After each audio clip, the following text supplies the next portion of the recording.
Բարև ձեզ, ողջունում եմ ձեզ Հայաստանի Հանրապետության կառավարությունում։ Ես նախորդ հանդիպման փորձից ելնելով, քանի որ իրական Հայաստանի գաղափարախոսության տեքստը բավականին մեծ է, փորձեցի մի սահիկաշար պատրաստեմ, որ հնարավորինս կարճ եւ հնարավորինս կետային հասարակական ներկայացնեմ, թե ինչ է իրական Հայաստանի գաղափարախոսությունը եւ ինչի մասին է։ Իհարկե ամենակարևոր արձանագրումը ես խնդրում եմ ուշադրություն դարձնեք էկրանին, ես այստեղ տեսնում եմ։ Իրական Հայաստանը Հայաստանի Հանրապետությունն է, իր միջազգայինորեն ճանաչված տարածքով եւ սահմաններով։ Սա թվում է շատ պարզ եւ շատ տրիվիալ արձանագրում է, բայց վերջին տարիներին ես զարմանքով եմ արձանագրել, որ այս թիվը մեզնից շատերին ծանոթ չի։ 29743 քառակուսի կիլոմետրը մեզնից շատերին ծանոթ չի։ Եվ այստեղ ծագել է մի հետևյալ հարց.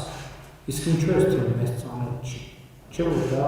մեր պետության տարածքն է, միջազգայինորեն ճանաչված տարածքը, եւ երբ մի քանի իրադրություններում, ձեզ հայտնի իրադրություններում քննադատություն է եղել, թե օրինակ ես ինչու այս կամ այն երկրի տարածքային ամբողջականությունը ինչու եմ ճանաչել եւ որն է մոտիվացիա, ես իհարկե նախկինում եմ ասել, բայց հիմա ուզում եմ արձանագրեմ, որ դրա ամենակարևոր մոտիվացիան հետևյալն է, որ նախ մենք ինքներս մեր երկրի տարածքային ամբողջականությունը պիտի ճանաչենք եւ այդ արձանագրումը շատ արտասովոր է, որ կարող է պարզվի, որ մենք ինքներս մեր երկրի տարածքային ամբողջականությունը չենք ճանաչել, այն նկատառումով, որ դա այդքան էլ ճիշտ չի կամ այդքան էլ հասկանալի չի կամ Հայաստանի մասին մեր պատկերացումներին չի համապատասխանում։ Ու այստեղ է ֆունդամենտալ խնդիրը,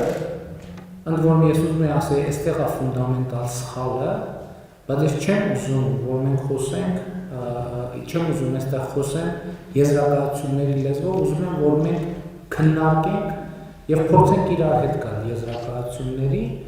եւ ինչեւ կապված է մեր իմ հաջորդ արձանագրումը, որը ուղիղ կապ ունի նախորդ արձանագրման հետ։ Հայրենիքը պետությունն է, սիրում ես հայրենիքը ուժեղացրու պետությունը։ Ինչու եւ ինչով է հնարավոր այս ձևակերպումը ընդհանրապես որևէ իրականության եւ մասնավորապես մեր իրականության։ Այս էլ է շատ հետաքրքիր հարց։ Ճիշտ է, այս նախադասության հետ ես ինքս կապ ունեմ իր ստեղծման, բայց տենց լինում է, չէ՞, որ մի նախադասություն ասում ես, հետո դու ինքդ սկսում ես վերլուծել։ Ոնց կարար այդ միտքը ծնվեր։ Ինչու է այդ միտքը ծնվում։ Ոնց է միտքը աշխատում եւ ինչի է ծնվում։ Եվ ես այս մտքի հետևից գնալիս արեցի մի արձանագրում, որը բոլորիս հայտնի է։ Ընդ որում ինչ որ այսօր խոսել ենք եւ շատ հաճախ ինչ որ խոսում ենք, ամեն ինչը բոլորիս հայտնի է, ուղղակի երբեմն ասում ենք եւ չենք նկատում։ Եվ ես առաջարկում եմ մի միտք էլի քննարկման համար, հայրենիք եւ պետություն հարաբերությունների։ Տեսեք, շատ երկար ժամանակ, առնվազն մի քանի 100 տարի, մեր գիտակցության մեջ ո՞ր է եղել մեր հայրենիքը։ Մեր հայրենիքը եղել է Հայաստանը, չէ՞ հասկանալիորեն եւ ակնհայտորեն։ Բայց պետությունը եղել է օրինակ Պարսկաստանը։ Մեր հայրենիքը եղել է Հայաստանը, էլի ինչ որ մի հաջորդ ժամանակաշրջանում կամ մի ուրիշ տեղում։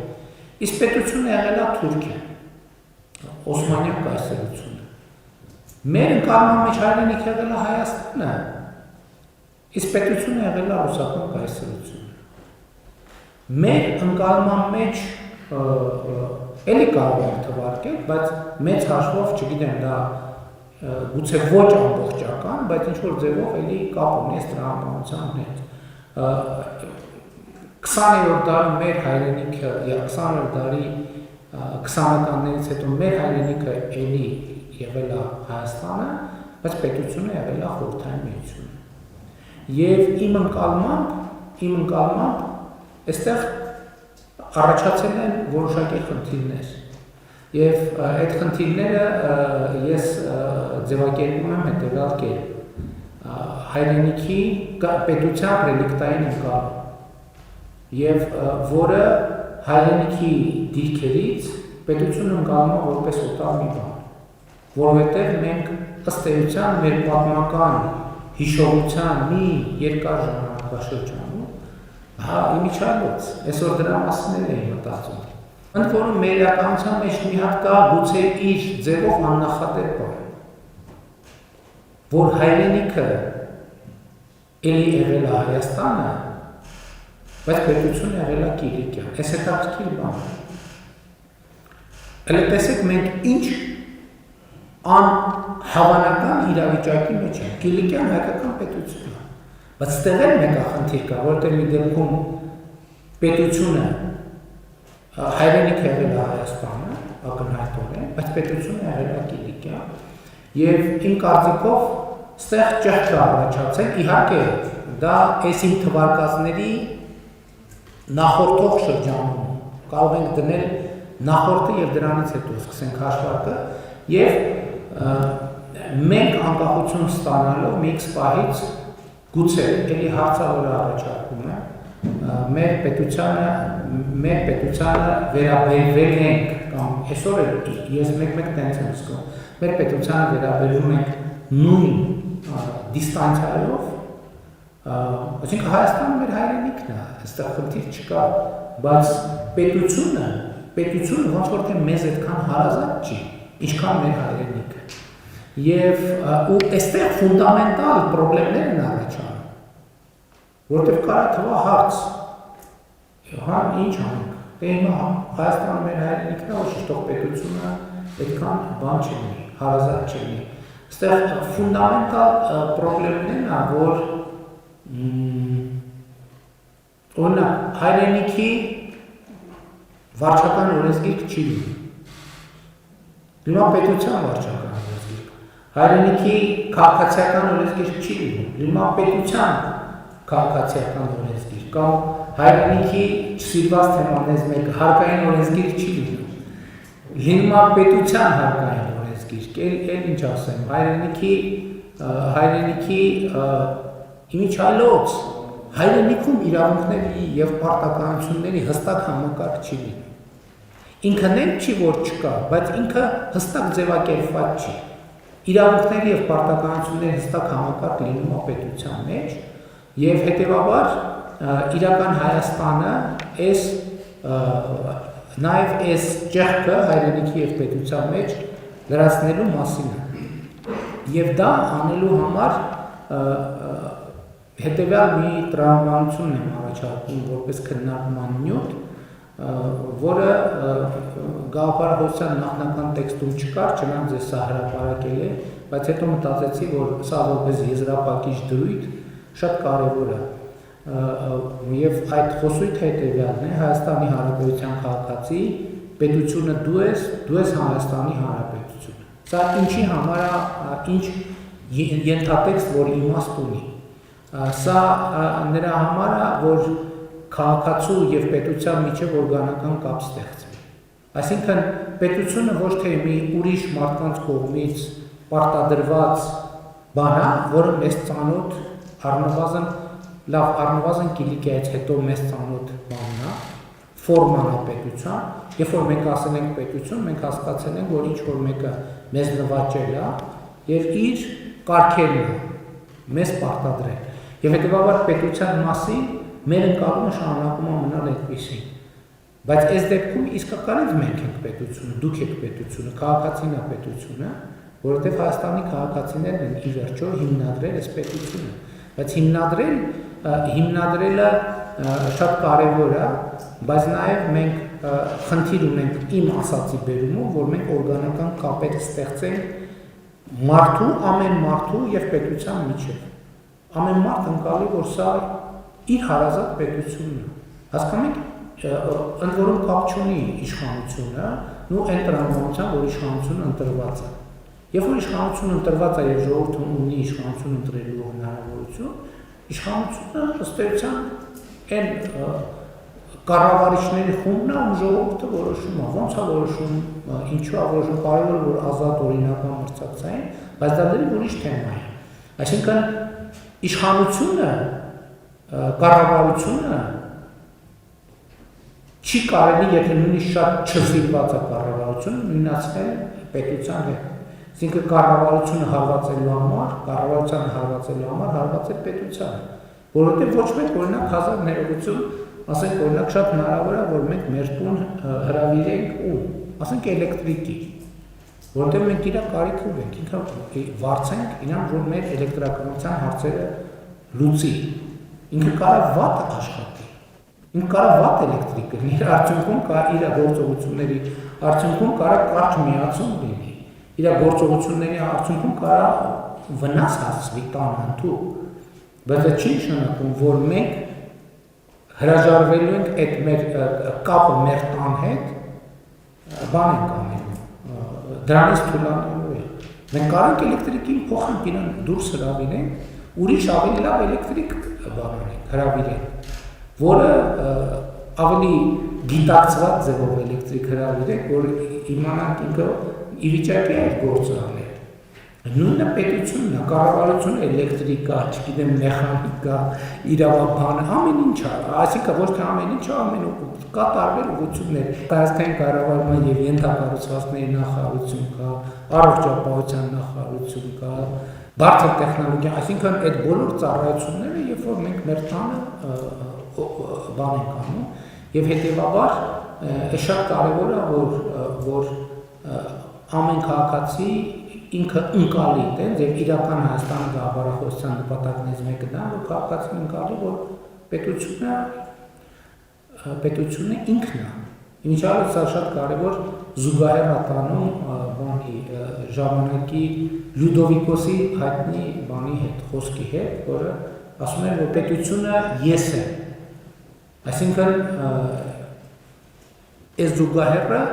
հիմա Հայաստանի Հանրապետությունում քաղաքացին պետք է ասի պետությունը ես եմ եւ կառավարությունն էլ քաղաքացուն ասում է որ պետությունը դու ես եւ հետեւաբար պետության կարիքները հոգալը որպես իր ապրելու տեղ քաղաքացուն պետք է նույնքան բաներ ընկալելի լինի տան հոգսը մեզնի յուրաքանչյուրը իր տան հոգսը համարում է իր լեգիտիմ հոգսը։ Եվ տան հոգսը լուծելու համար մենք ինչ ենք անում։ Մենք փորձում ենք աշխատել, աշխատանք ունենալ, եկամուտ ունենալ, վաստակ ունենալ եւ տան հոգսերը հոգալ։ Նույնն է պետությունը, որովհետև մենք ընդ որում այդտեղ ամենատարբեր կոմպոնենտներ կան, սկսած անվտանգությունից մենք պինդ դուռ ենք առնում, որպեսզի բան չլինի, հեշտ չլինի ներխուժը դեպտուր, ենթադրենք ամենատարբեր կարիքներ, որոշակի կոմֆորտ ենք փորձում ապահովել, լավ մթնոլորտ ենք փորձում ապահովել եւ այլն եւ այդպես շարունակ։ Դրա համար դա անելու հնարավորություն եւ գիտելիք ունենալն է, բայց այդ ամեն ինչը տան մակարդակում ամեն դեպս մենք ավելի շատ ենք համարում մեր իսկ անելիքը։ Չնայած եմ ասում այդ ամեն ինչը միջավայրային երևույթ, այնպես չի, որ առանձին վերցրած մարդը այդ ամեն ինչը կարող է անի, բայց եթե պատկերացնենք, որ միջավայրը ձևավորվում է այս տրամաբանության մեջ, հետեւաբար պետությունը, հայրենիք պետությունը, որպես աշխատելու, ստեղծագործելու, վաստակելու, երջանիկ լինելու, ապրելու եւ վայելելու միջավայր,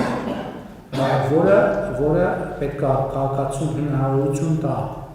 աշխատանքով հարստանալ եւ հետեւաբար նաեւ հարստացնել պետությունը եւ այստեղ է որ հաջորդ կարևոր արձանագրումն է իրական Հայաստանի գաղափարախոսության որ մենք միշտ համարանքով ենք վերաբերվել, ամեն դեպս իմ լրագրողական գործունեության ընթացքում եղել այդտեղ, ես մոնիտորինգ չեմ արել, բայց վստահ եմ, որ եթե մենք մոնիտորինգ անենք մեր մամուլում հարաբերության հիմնադրման առաջին օրերից, ես համոզված եմ, որ 95 եւ ավել տոկոսով որտեղ խաց այնտեղ կաց արտահայտությունը դիտարկվել է նեգատիվ կոնտեքստում, որովհետև դա ընկալվել է որպես արտագաղթի կարգախոս, այսինքն ասել ենք մարդիկ արտագաղթում են, որովհետև առաջնորդվում են որտեղ խաց այնտեղ կաց սկզբունքով, բայց ոչ մեկ հարց չի տվել, ես էլ հարց չեմ տվել ինձ, թե մի րոպե, բայց մարդը իր հայրենիքի ու պետության մեջ ինչի հաց պետք է չունենա։ Այսինքն, որ մարդը իր հայրենիքի եւ իր պետության մեջ չունի հաց, մենք դա նորմալ ենք համարել։ Համենայն դեպս հարցին այդ դիտանկյունից չենք նայել։ Ասում ենք դե այս ժողովուրդը առաջնորդում է որտեղ հաց այնտեղ կաց տրամաբանության։ Բայց մյուս կողմից այնտեղ որտեղ չկա հաց, խնդիր է, չէ՞, կարելի է որոշակի ժամանակ ասկետային կյանք վարել, բայց սնունդը հացը կենսական կարիք է, բայց նաև հացը, երբ որ կա հաց, արդեն ինքը ավելի այլ բաների անհրաժեշտությունը առաջանում, այդ թվում հոգևոր։ Եվ իրական Հայաստանի գաղափարախոսությունը փորձ է անում պետությունը եւ հայրենիքը եւ հացը դնել նույն շղթային ու տրամաբանության նույն բանաձևի մեջ, որ դրանք տարբեր բաներ չեն։ Հենց այդ ամեն իրականության մեջ պետությունը, հայրենիքը, ինչպես արդեն ասացի, եւ հացը եղել է միշտ ուրիշ տեղ, որ մարդ պետք է գնա ուրիշ տեղ աշխատի, որպեսզի հաց վաստակի, ու կարող է հայրենիքում ինչ-որ մի ժամանակավոր ապրի, հետո էլի գնա, հաց վաստակի, հետո էլի վերադառնա։ Այս շատ կարևոր դրույթ է, որ մենք պետք է պետություն ընկալենք որպես բարեկեցության գործիք, որովհետև սա շատ կարևոր բան է։ Հայաստանի Հանրապետությունը ինչի համար է եւ ֆունդամենտալ առումով իրական Հայաստանի գաղափարախոսությունը անդրադառնում է Հայաստանի Հանրապետության ֆունկցիոնալ նշանակությունը։ Ի վերջո Հայաստանի Հանրապետությունը մեզ համար հենման կետ է այլ ավելի ուրիշ հայրենիք եւ պետություն ունենալու համար, թե Հայաստանի Հանրապետությունը ինքը այն նպատակ պետությունն է, որը մենք ունենք, որը միջոց է կամ գործիք է, կամ որը տարածք է մեր քաղաքացիների երջանկությունը, բարեկեցությունը, անվտանգությունը եւ զարգացումը ապահովելու համար։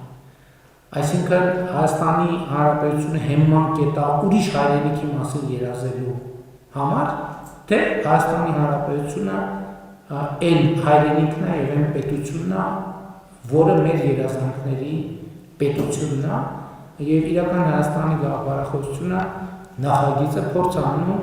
այս հարցը նույնպես հաշտեցնել, որ ասել, որ Հայաստանի Հանրապետությունը հենման կետ չի ուրիշ երկրի մասին երազելու համար։ Հայաստանի Հանրապետությունը հենց այն երկիրն է, որը ունենալով զարգացնելով մենք պետք է արձանագրենք, որ հասել ենք մեր երազանքին։ Եվ այս տրամաբանությամբ, քանի որ երազանքը միշտ ապագայի հետ է կապվում, այս էլ է շատ կարևոր բան, որ ապագայի մասին մեր պատկերացումներ պետք է որոշակիորեն համենայն դեպս իրական Հայաստանի գաղափարախոսությունը առաջարկում է, որ ապագայի մասին մեր պատկերացումներն էլ մենք փոխենք, որովհետև մենք միշտ կամ հաճախ կամ երբեմն ապագան ընկալում ենք որպես հեռու մի բան, որը որպես հեռու մի բան, բայց իրականում ապագան այդքան հեռու բան չի, որովհետև ապագան կախված է այսօրվա մեր գործողություններից, կամ այսօր առավոտը, այսօր արդեն ապագա է, չէ՞, որովհետև դեռ պիտի տեղ ունենար։ Եվ այս ինչ կապ ունի եւ ինչա կարևոր, ինչի եմ շեշտում սա, որովհետև երբ որ ապագան ընկալում ես հեռավոր մի բան, մտածում ես, որ դրան ուղղված գործողությունը կարելի անել նաեւ վաղը, կարելի անել մյուս օրը, այն մյուս օրը, ավելի լավ ժամանակներ լինեն, ավելի լավ պայմաններ լինեն, ավելի լավ միջավայր լինի, ավելի բարենպաստ մթնոլորտ լինի, բայց դա իրականություն չի։ որովհետև մթնոլորտը եւ միջավայրը ավելի լավը չի լինելու այն պարագայում, երբ որ դու սպասես դրան գործողություն անելու համար, ընդհանրապես դու պետք է գործողություն անես, որ ապագան լինի ավելի լավը, եւ հետեւաբար այս կարգախոսով եմ նաեւ ուզում ամփոփել, որը արձանագրում է։ Ապագան այսօրն է, այսօր սկսի լինել այնպեսին, ինչպեսին ուզում ես լինել ապագայում։ Այսինքն սա անհատի մասին է, սա հանրության մասին է, սա պետության մասին է, եւ շատ կարեւոր է, որ ապագայի նկատմամբ այդ վերաբերմունքը փոխվի, որովհետեւ մենք միշտ այսօրվա դառնության հաղթահարումը, այսօրվա խնդրի հաղթահարումը կապում ենք ապագայում բացվելիք հնարավորության հետ։ Այստեղ խնդիրն է, որ մենք ընկալումն է, որ այդ հնարավորությունը այսօրը, նույնիսկ եթե այսօր այդ հնարավորությունը չկա, մենք պետք է աշխատենք այդ հնարավորությունը բացելու վրա։